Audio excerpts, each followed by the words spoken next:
ना इधर ना उधर, सीधे मुद्दे पर नजर। और क्या है आज की खबर, आप देखना शुरू कर चुके हैं न्यूज़ 18 आपके पुनीत के साथ, और मेरे साथ मेरे वरिष्ठ सहयोगी अंकुर त्यागी जी भी मौजूद हैं। आज हम बात करने वाले हैं रूस और यूक्रेन के बीच जो युद्ध चल रहा है उसकी, साथ ही साथ एक डील की जो कहा जा रहा है कि यूएस और रूस के बीच सीक्रेट डील है, या यूं कह लीजिए कि ये पुतिन और ट्रंप के बीच सीक्रेट डील है। दरअसल डील इसलिए कि एक तरफ तो अमेरिका यूक्रेन से डील करने के लिए तैयार बैठा है और इंतजार कर रहा है कि कब जेलेंस्की आए और डील पर दस्तखत कर दे, क्योंकि एक बार तो मामला फेल हो गया। लेकिन दूसरी बार ट्रंप इंतजार कर रहे हैं, जेलेंस्की भी जाने के लिए तैयार हैं, बजाय इसके कि फ्रांस भी पीछे से सपोर्ट कर रहा है, यूके भी पीछे से सपोर्ट कर रहा है जेलेंस्की को कि आप तो लड़ो, हम हथियार और पैसा देने के लिए तैयार हैं। लेकिन फिर भी जेलेंस्की डील करने के लिए तैयार है। दूसरी तरफ रूस की तरफ से यह बात सामने आई है कि रूस अमेरिका से ईरान के लिए डील करवाने के लिए तैयार बैठा है। ये क्या कुछ चल रहा है, इसके अंदर भीतर क्या कुछ खेल हो रहा है, इसको समझने के लिए आज हम बैठे हैं। और मैं सीधे सवाल करता हूं अंकुर जी से कि ये क्या हो रहा है, ये ट्रंप और पुतिन के बीच में क्या है ये खेल डील का। देखिए, ये डील जो है बेसिकली पुतिन और ट्रम्प के बीच होनी है, और जिसमें अब लगता है कि जो यूक्रेन है वो इररिलेवेंट है, यानी कि उसका कोई महत्व नहीं रह गया है। और इसमें जो डील है वो ये है कि किसी तरह यूक्रेन की जो लड़ाई है वो ख़त्म की जाए, और अमेरिका पे जो बर्डन है जो ट्रम्प कह चुके हैं उसको ख़त्म किया जाए। पर पूरी दुनिया में, जैसे यूरोपियन कंट्रीज़ की अगर हम बात करें, यूक्रेन की बात करें, जर्मनी की बात करें, फ्रांस की बात करें, यूके की बात करें, सब लोगों को लग रहा है कि कुछ ना कुछ पुतिन और ट्रम्प के बीच में चल रहा है। यानी कि पूरी दुनिया बेखबर है, लेकिन पुतिन जानते हैं कि ट्रम्प जानते हैं कि पुतिन के साथ मुझे कैसे डील करना है। और कहीं ना कहीं इसलिए इस बात के कयास लगाए जा रहे हैं कि शायद ये कोई सीक्रेट डील है जो केवल दो लोग करेंगे, बाकी लोग तमाशा देखेंगे। बाकी लोग तमाशा देखेंगे, लेकिन बाकी लोग तो कह रहे हैं कि हमने पैसा लगाया है, तो वो पैसा लगा के भी तमाशा देखेंगे। देखिए, अभी यूरोपियन यूनियन जो है वो करीब कह रही है कि हम $30 बिलियन और यूक्रेन को देने वाले हैं। ये वो पैसा है जो रशिया की जो असेट है यूरोपियन कंट्रीज़ में जो फ्रीज की गई थी, उसमें से हम $30 बिलियन वापस यूक्रेन को देने वाले हैं। ये अभी फ्रांस के राष्ट्रपति का बयान है।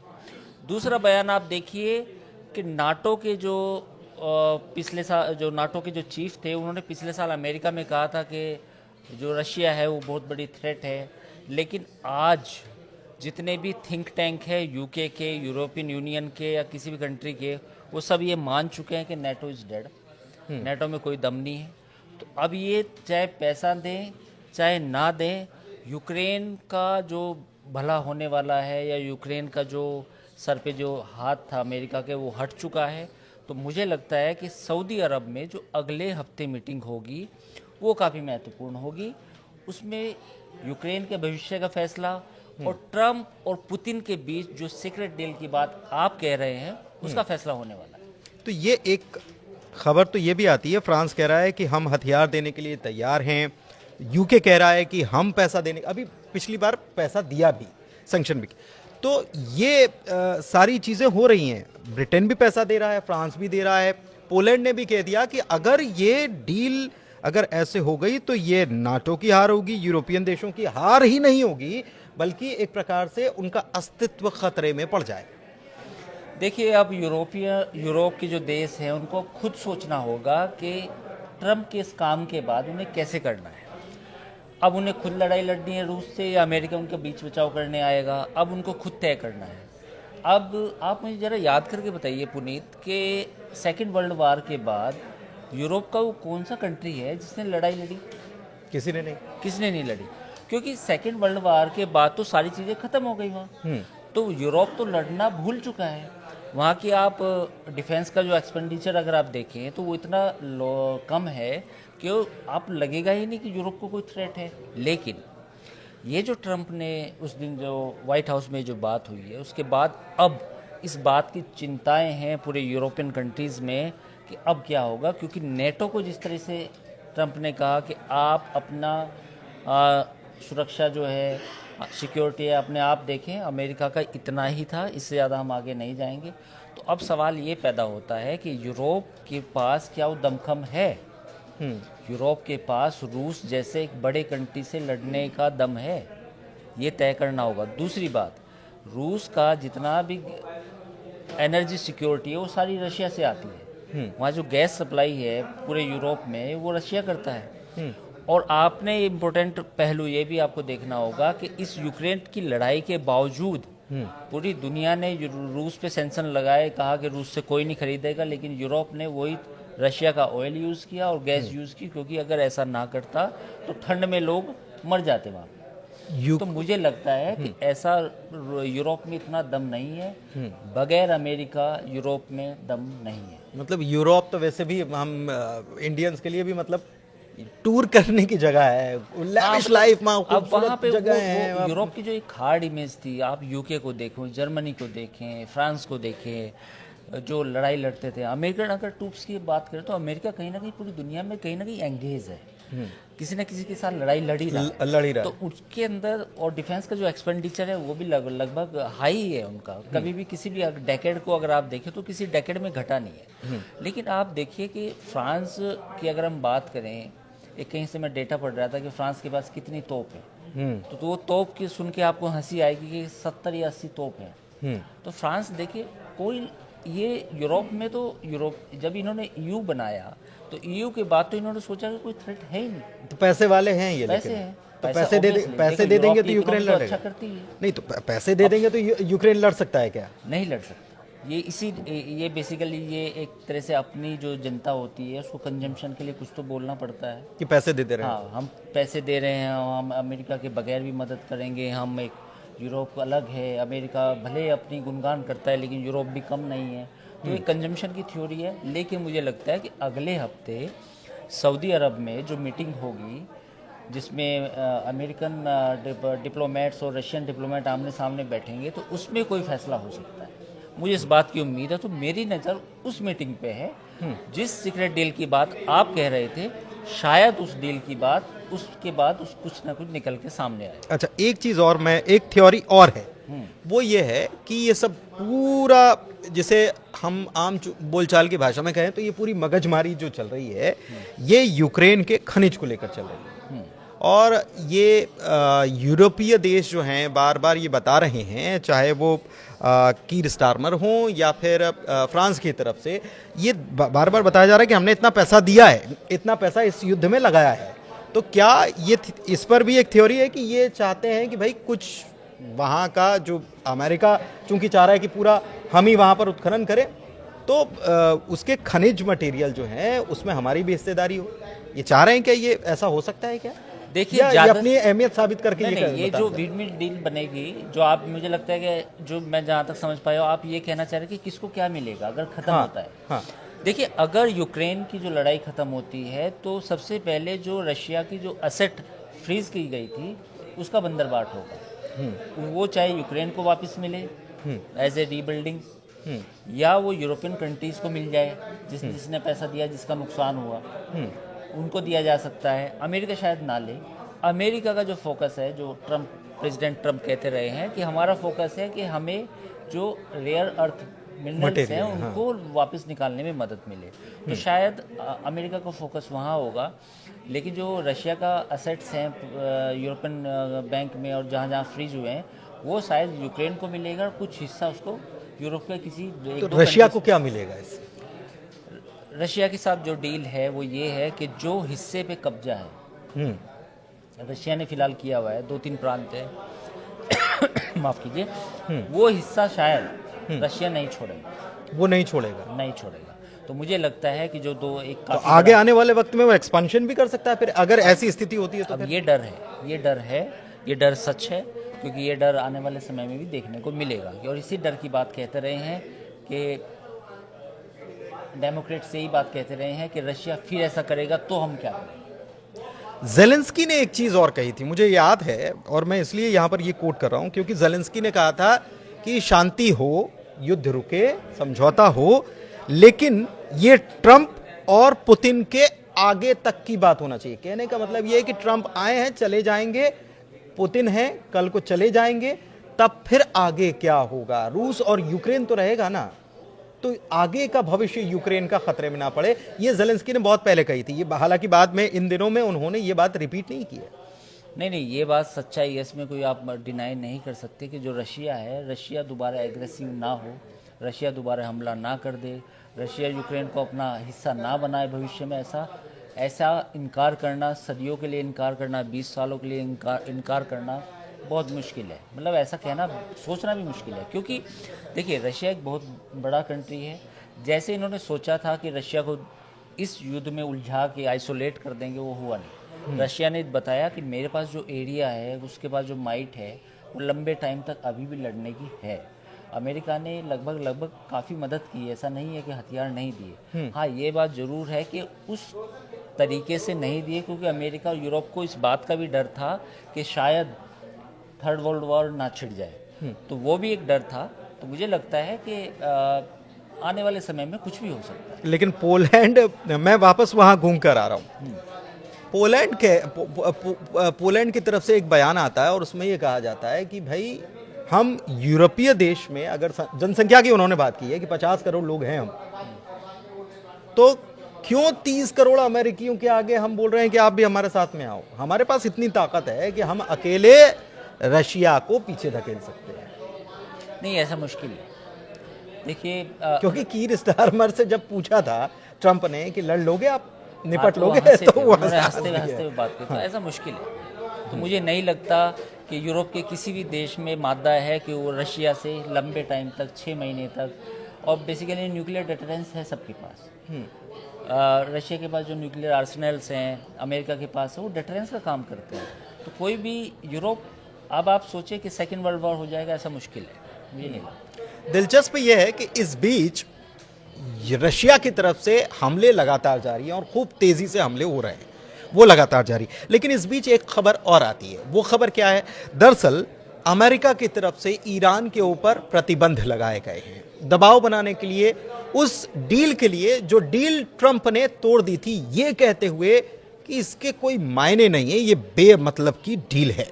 लेकिन वापस ट्रंप वही डील करना चाहते हैं और परमाणु हथियार जो डेवलप कर रहा है ईरान, वो चाहते हैं कि उसको वहीं पर डील करके उसको वहीं मामले को ख़त्म कर दिया जाए। उसमें यूरेनियम का भंडार जो है ईरान अपना घटाएगा और बहुत सारी शर्तें हैं। ये भी ट्रंप कह रहे हैं कि हमास हो, चाहे हूती हो यमन के, या फिर हिजबुल्ला हो, इन सबको फंडिंग करने का काम तो ईरान करता है। और ये फंडिंग कैसे रोकें, तो इसलिए तेल भी ना बेच पाए, धंधा कुछ ना कर पाए, इसके लिए उन्होंने उसके ऊपर बैन, बहुत सारे प्रतिबंध लगाए। रशिया चाह रहा है कि डील करवा दें अमेरिका से, बोल रहा है कि भाई आपने हमारी मदद की, हम भी आपकी मदद करने के लिए थे। तो ये क्या है इसके पीछे? देखिए, रशिया के साथ ऐसा नहीं है कि अमेरिका के कोई संबंध अच्छे नहीं रहे।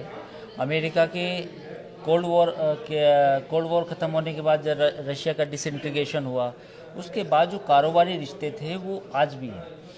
आपको ये चीज़ समझनी पड़ेगी आज के डायनामिक्स में, आज पूरी दुनिया में, ग्लोबलाइजेशन में, कि जो रिश्ते हैं, डिप्लोमेसी है, लड़ाई है, वो अपनी जगह है। क्या आपको मालूम है कि चीन के साथ हमारा जो ट्रेड पार्टनर है, चीन दूसरा या तीसरा सबसे बड़ा ट्रेड पार्टनर है भारत का, अगर हम दोनों देशों के बीच में ट्रेड की बात करें। तो उसी तरह जो बिजनेस के रिश्ते हैं वो अपनी जगह हैं। जैसे रशिया ने ये भी कहा था, रशिया के प्रेसिडेंट हैं पुतिन, उन्होंने वहाँ एक रशियन मीडिया आउटलेट को कहा था कि अगर अमेरिकन कंपनी चाहें, जो रेयर अर्थ मटेरियल्स की बात कर रही हैं कि उनका दोहन करना है, तो वो हमारे कंट्री में आ सकती हैं, हमारे पास काफ़ी मटेरियल मिलेगा। तो मुझे लगता है कि बिजनेस के जो रिलेशन है वो अलग हैं और जो बाकी रिलेशन है वो अलग है। तो आप कह रहे हैं कि ये बाकी रिलेशन अलग हैं, लेकिन रशिया ये कह रहा है कि हम अमेरिका की ईरान से डील करवाएंगे। तो ये अमेरिका तो ये चाह रहा है कि डील कर लें, पुरानी वाली डील जो टूट गई थी, अमेरिका चाह रहा है कि डील कर लें, इसीलिए सैंक्शंस लगाए गए। लेकिन ईरान को क्या फायदा होगा?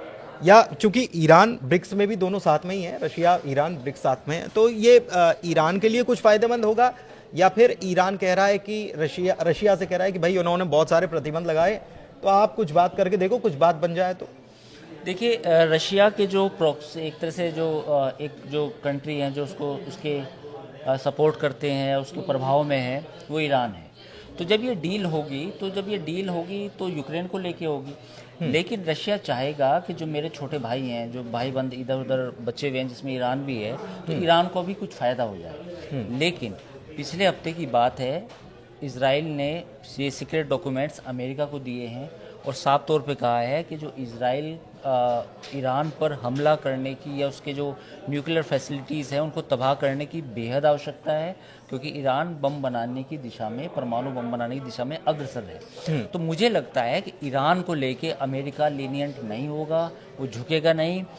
ज़्यादा से ज़्यादा जो डील होगी केवल यूक्रेन को लेके होगी, लेकिन रशिया चाहेगा कि अमेरिका ईरान को भी कुछ रियायत दे दे या ईरान को भी उसमें एंगेज कर ले, कि जो पूरी दुनिया में नए डायनामिक्स बदल रहे हैं उसमें ईरान का भी कुछ फ़ायदा हो जाए। लेकिन इजरायली लॉबी जो है अमेरिका में, और जो अमेरिकन लॉबी नाराज नहीं करेगा अमेरिका इसराइल को। हाँ, इसराइल को नाराज़ भी नहीं करेगा, और अमेरिका खुद नहीं चाहेगा कि ईरान को कुछ बेनिफिट या कुछ भी कंसेशन किसी भी तरह का मिले। लेकिन इजराइल को अगर ईरान के ऊपर अटैक भी करना है तो दूरी 2000 किलोमीटर से ज़्यादा की है। इतनी लंबी दूरी की मिसाइलों का इस्तेमाल करना पड़ेगा, और ये सब आएगा यूएस से। ट्रंप ये कह चुके हैं कि लड़ाई झगड़ा नहीं करना, क्योंकि ये हैरानी भी है कि वो देश जो हथियार पूरी दुनिया में जिसका सौदा करने के लिए सबसे अव्वल नंबर पर है, वो ये कह रहा है कि हम शांति चाहते हैं। और इसीलिए ट्रंप ये कह रहे हैं कि समझौता करते हैं, दबाव बना के समझौता करवा लेते हैं, हमला नहीं करना, लड़ाई झगड़ा नहीं होना। क्या कहें? देखिए, अभी एक सवाल, बिल्कुल आपने जो सवाल पूछे कहीं ना कहीं सब रेलेवेंट सवाल है। एक सवाल जो आपने पूछा वही एक वाइट हाउस में ट्रंप से पूछा गया मुश्किल से 8 या 10 घंटे पहले, कि क्या आप गाज़ा पे हमला करेंगे, और हमास ने अगर सारे होस्टेज रिलीज़ नहीं किए तो ट्रंप ने कहा कि आपको पता चल जाएगा। तो ये जो थ्योरी है, ये जो हम मान के बैठे हैं कि ट्रंप हमला नहीं करेंगे, डेमोक्रेट्स ही करते हैं, ये तो सब गुड़ी गुड़ी है, नहीं, ऐसा नहीं है। अगर गाज़ा में हमला करने की ज़रूरत पड़ी तो ट्रंप इसका आदेश देंगे। अगर ईरान पर हमला करने की आवश्यकता हुई तो ट्रंप ये काम भी करेंगे। रही बात ये कि इज़राइल इतनी लंबी जो दूरी आप जो आप कह रहे थे कि इज़राइल और ईरान के बीच में इतनी लंबी दूरी है, जो पिछली बार जो अटैक हुआ था ईरान पर, उसको भी यूएस मिलिट्री का सपोर्ट था। बिना यूएस मिलिट्री के सपोर्ट के इतनी बड़ी नहीं होती है। हाँ, डीप अटैक करना वो इतना आसान नहीं होता, क्योंकि कहीं ना कहीं बीच में रिफ्यूलिंग की ज़रूरत पड़ी होगी, कहीं ना कहीं एयरक्राफ्ट कैरियर की ज़रूरत पड़ी होगी, तो वो सब कहाँ आएंगे? सब खबर होती है अमेरिका को, तो सब खबर होती है। जो अमेरिकन जो वहाँ पे जो अड्डे हैं मिडिल ईस्ट में, वो कहीं ना कहीं वो इस्तेमाल हुए, वो इराक वाले अड्डे भी इस्तेमाल हुए थे। हाँ, इराक भी कह सकते हैं, यूएई में है। और दूसरी बात, उनका सबसे बड़ा एयरक्राफ्ट कैरियर वहाँ पे हॉर्मुज जो खाड़ी है उसमें खड़ा हुआ है। तो वहाँ से उनको रिफ्यूलिंग मिला होगा, वहाँ से F-35 उड़े होंगे, तभी तो ये अटैक संभव हो पाया। तो मुझे लगता है कि अगर अटैक की ज़रूरत पड़ी या स्थिति बिगड़ी, गाज़ा की बात हो या फिर ईरान की बात हो, तो मुझे लगता है कि ट्रंप उसमें पीछे नहीं हटेंगे। एक चीज़ और है कि हमास को आतंकी संगठन, हमास हो, हिजबुल्लाह हो, हुती हो, इनको सबको आतंकी बताने वाला अमेरिका आतंकी बता देता है। अभी ये खबर निकल कर आ रही है कि हमास से अमेरिका डायरेक्ट, ये शायद पहली बार होगा कि हमास से अमेरिका डायरेक्ट बातचीत करेगा, और ये अमेरिका ने कह दिया है कि या तो हट जाओ या खत्म हो जाओगे। तो बातचीत की भी बात हो रही है। हाँ, नहीं, वो बिल्कुल नहीं, बातचीत तो ये है कि आप हमारे जो होस्टेज हैं, जो इजरायली होस्टेज, छोड़ दो, नहीं छोड़ोगे तो हम आपको साफ कर देंगे, सीधी ये बात है। कोई दूसरी तीसरी बात नहीं है। या तो हमारे होस्टेज वापस कर दो, और अगर आप नहीं करेंगे तो आपके पास 24 घंटे 48 घंटे जो भी वो डेडलाइन देते हैं, एक बार वो दे चुके हैं। 24 घंटे की डेडलाइन उन्होंने बोला था कि 12 बजे तक कर 12 बजे तक कर दो, लेकिन वो पिछले से पिछले हफ्ते की बात है। पिछले से लेकिन अब देखना ये होगा कि जो ये फाइनल डेडलाइन देने जा रहे हैं, वो अगर पालन होती है ठीक है, अगर नहीं पालन होता है, यानी कि हमास नहीं मानता है, तो फिर ट्रंप क्या करेंगे? तो ये इनविटेबल हो जाएगा कि अमेरिका को अटैक करना पड़ेगा इजराइल के साथ मिलकर। एक चीज़ और मैं थोड़ा सा आपसे समझने की कोशिश कर रहा हूँ, चूँकि ट्रंप की बहुत बात हो रही है। ट्रंप टैरिफ को लेकर कहते हैं कि मैक्सिको कनाडा के साथ हमारा जो संबंध है, व्यापारिक संबंध जो है, उसमें बड़ा घाटा हो रहा है। अमेरिका को 25% टैरिफ लगाएंगे। 1-2-3 दिन बीतते हैं, उसको कहते हैं वो कि 1 महीने के लिए सस्पेंड। फिर वापस वो 1 महीना जब होता है तो वो कहते हैं हाँ वो 25-30% टैरिफ लगाना है। फिर वापस अभी खबर आई कि उन्होंने सस्पेंड कर दिया। दूसरी तरफ वो कहते हैं कि 12 बजे तक छोड़ देना सारे बंधकों को, वरना हमास का बुरा हाल होगा। उसके बाद वो डील, पुरानी की जो डील हुई थी उसी के तहत उनको छोड़ा जाता बंधकों को। तो ये ट्रंप बार बार अपने फैसले पलट रहे हैं या अपना स्टांस जो है वो बार बार चेंज कर रहे हैं। तो क्या एक मजबूत नेता के तौर पर उनके ये फैसले सही माने जा सकते हैं, या फिर कुछ और कहा जाए, ये ट्रंप अनिश्चितताओं से खुद घिरे हुए हैं क्या? देखिए, इसका जवाब है मैं एक बुक कोट करना चाहूँगा नील पोस्टमैन की, टेक्नोपोली। उसने कहा था कि टेक्नोलॉजी इतनी बड़ी हो जाएगी कि उस समय जो नेता होंगे वो अपनी जो जनता होगी उसको प्रभावित करने के लिए इस तरह का ड्रामेबाजी करेंगे, यानी कि इस तरह का मीडिया के सामने ज़्यादा अच्छे तरीके से अपनी बातों को रखेंगे, लोगों को लगेगा हाँ ऐसा ही होने वाला है। तो ये जो टैरिफ की वार है, अगर आपको टैरिफ लगाना है तो लगा के हट जाइए, लेकिन कभी लगाना है, फिर वापस करना है, फिर लगाना है, फिर उसमें से कुछ प्रोडक्ट को छूट देनी है, फिर वापस करना है, तो पूरा तमाशा लगाया हुआ है। तो मुझे लगता है कि जो जितने भी पॉपुलिस्ट लीडर हैं पूरी दुनिया में, कहीं ना कहीं उनकी ये समस्या है, प्रासंगिकता। हाँ, तो उनको खबरों में बने रहना है, उनको पॉपुलिज्म को, अपनी जो ऑडियंस है, अपनी जो जनता है, उनको ये दिखाना है कि देखो मैं कुछ कर रहा हूँ, ये आज मैंने ये किया, कल मैंने ये किया, परसों मैं ये करूँगा, पूरे हफ्ते ये करूँगा, देखो उसको झुका दिया, उसको दबा दिया, उसको ये कर दिया। तो ये पूरा नैरेटिव वो ऐसे ही तैयार करते हैं। तो ट्रंप के बारे में जो आपने सवाल पूछा कि बार बार ऐसा क्यों हो रहा है, तो बार बार ये इसलिए हो रहा है कि ट्रंप ऐसा करते रहेंगे आगे भी। और मकसद क्या है? मकसद टैरिफ वार नहीं है। मैं अभी भी कहता हूँ कि टैरिफ वार आएगा, टैरिफ वार जाएगा, बाद में अमेरिका हटा भी लेगा। ये पूरी दुनिया में ये दिखाना है कि देखो ट्रंप अमेरिका को फिर से ग्रेट बना रहा है। Make America great again, and make America great again by the Donald Trump, only and only Donald Trump. This is the phenomena. बिल्कुल। और डोनाल्ड ट्रंप ये कह भी चुके हैं कि बराक ओबामा नहीं, जो बाइडन नहीं, लोग ट्रंप को मानते हैं, ऐसे करके उन्होंने कहा था कि लोग तो जो नेता ऐसे करके देखो मैंने ये बात की, देखो मैं ऐसा कर रहा हूँ, तो बेसिकली वो पॉपुलिस्ट नेताओं की ये आज के दौर में पहचान है, जिसमें वो टेक्नोलॉजी ड्रिवन है। 24 घंटे मीडिया से बात करना, मीडिया को छोटी छोटी बातें बताना, तो ये सब वही कर रहे हैं। ट्रंप ये सब कर रहे हैं और पुतिन बहुत शांत बैठे हुए। देखिए, आप कहेंगे कि पुतिन डेमोक्रेट हैं, नहीं, पुतिन भी कहीं ना कहीं ऑथोरिटेरियन रिजीम के चला रहे हैं। तो वो तुलना करना इस मामले में ये कर सकते हो, वो कम बोलते हैं, वो ज़्यादा बोलते हैं, लेकिन करते सब अंदर करते है तो दोनों अधिनायकवादी।